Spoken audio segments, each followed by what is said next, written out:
sofa bed na po yan pag nakapaganyan po. Bali, pag ito po ay binaba natin na ganito, gagawin natin sofa. Ayan po. Tulak po natin to papasok sa loob para maging sofa na yan. Ayan po. Ngayon, sofa na po yan. Yung backrest. Sud lang po natin ng kaunti. I-demo mo yung backrest para maano.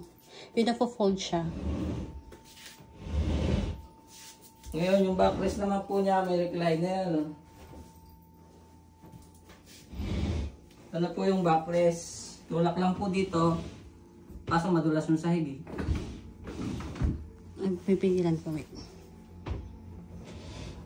Sa gitna ka.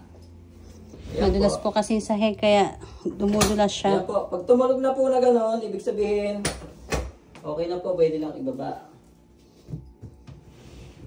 Tapos i-pull out natin yung ulit yung ano.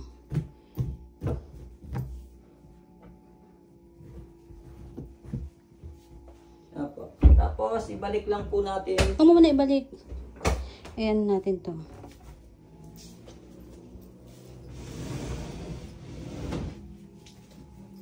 Tapos gawin po natin mas malaking bed para po maganda. Ayan po. Atakin lang po ito. And then taas po ito. Ayan po. Ayan na po siya. Isang kama na po yan. Binaba po. Ayan na po ang sofa bed.